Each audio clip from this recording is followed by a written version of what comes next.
Akashvani Kolkata FM প্রচার তরঙ্গে খবর পড়ছি ধৃতি সেন শর্মা। বিশেষ খবর হলো এক দেশ এক নির্বাচন সংক্রান্ত যৌথ কমিটির বৈঠক চলেছে সংসদ ভবনে। 129তম সংবিধান সংশোধনী বিল এবং কেন্দ্রীয় অঞ্চল আইন সংশোধনী বিল পর্যালোচনা করা হচ্ছে ওই বৈঠকে। বিহারে ভোটার তালিকায় বিশেষ নিবিড় সংশোধনের প্রক্রিয়ায় 66% কাজ সম্পন্ন। নির্ধারিত সময়সীমা শেষ হচ্ছে 25শে জুলাই। প্রধানমন্ত্রী নরেন্দ্র মোদী আগামীকাল রোজগার মেলায় 51,000-এরও বেশি নবনিযুক্তকে নিয়োগপত্র প্রদান করবেন। আজ বিশ্ব জনসংখ্যা দিবস। এবারের মূল ভাবনা পরিকল্পনা মাফিক অভিভাবকত্ব এবং মা ও শিশুর স্বাস্থ্যের দিকে নজর। কলকাতা হাইকোর্ট বীরভূমের 6 পরিযায়ী শ্রমিককে দিল্লি থেকে বাংলাদেশে পাঠানোর অভিযোগ সম্পর্কে পশ্চিমবঙ্গ দিল্লি সরকারের মুখ্য সচিবকে পারস্পরিক যোগাযোগের ভিত্তিতে প্রয়োজনীয় পদক্ষেপ গ্রহণের নির্দেশ দিয়েছে। বিশ্ববিদ্যালয় মঞ্জুরি কমিশন কলেজ বিশ্ববিদ্যালয়ে র্যাগিং রুখতে আরো কড়া পদক্ষেপ করেছে। উইম্বলডন টেনিসে নোভাক জোকোভিচ পুরুষদের সিঙ্গলসের সেমিফাইনালে আজ জানিক সিনারের মুখোমুখি হবেন। আসি বিস্তারিত খবরে। সংসদ ভবনে আজ এক দেশ এক নির্বাচনের ওপর যৌথ সংসদীয় কমিটির বৈঠক চলেছে। 39 জনের এই কমিটিতে লোকসভা থেকে 27 জন ও রাজ্যসভা থেকে 12 জন সদস্য রয়েছেন। 129তম সংবিধান সংশোধনী বিল 2024 এবং কেন্দ্রীয় অঞ্চল আইন সংশোধনী বিল 2024-এর পরীক্ষা নিরীক্ষার অঙ্গ হিসেবেই আজ সংসদে এই যৌথ কমিটির বৈঠক চলেছে।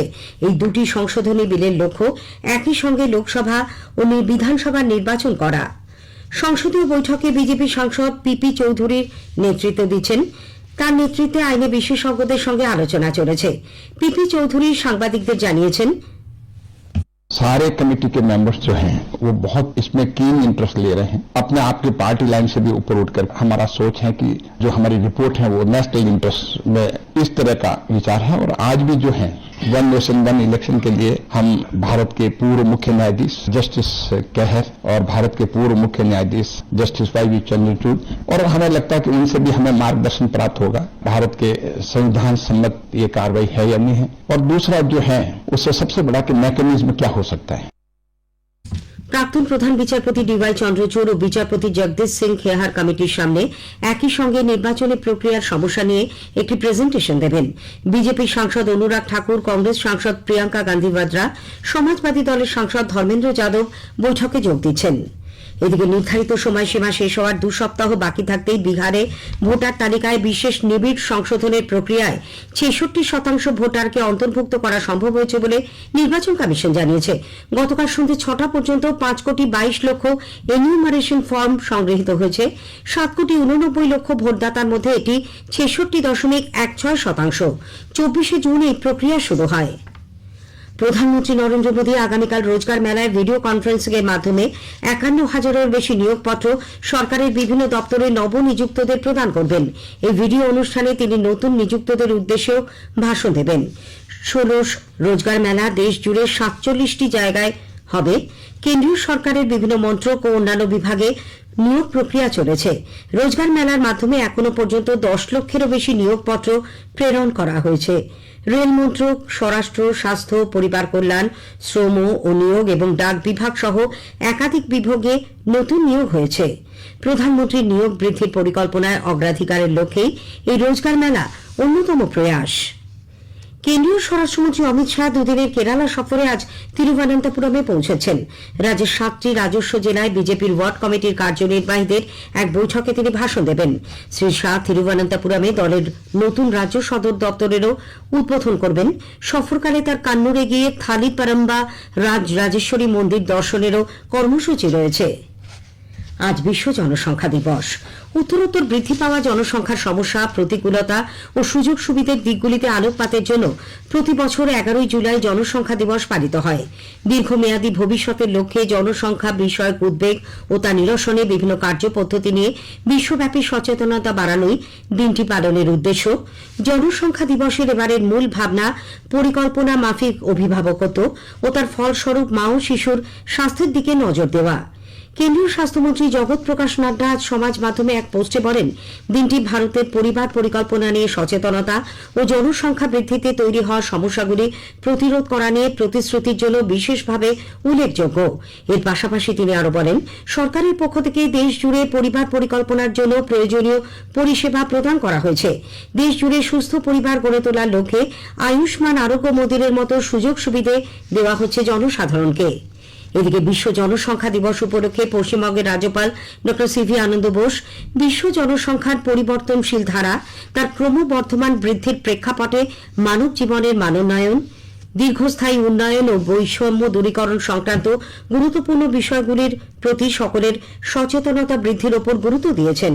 আজ এক বার্তায় তিনি বলেছেন, জনসংখ্যাকে একটি শক্তিশালী সম্পদে রূপান্তরিত করতে হবে। ভারতীয় রেল কৃত্রিম বুদ্ধিমত্তা ও মেশিন লার্নিং ভিত্তিক নজরদারি ব্যবস্থা কাজে লাগিয়ে রেল সুরক্ষা বাড়ানোর লক্ষ্যে পণ্য পরিবহনের জন্য নির্ধারিত dedicated freight corridor corporation of India DFCCIL এর সঙ্গে সমঝোতা স্মারকপত্র স্বাক্ষর করেছে।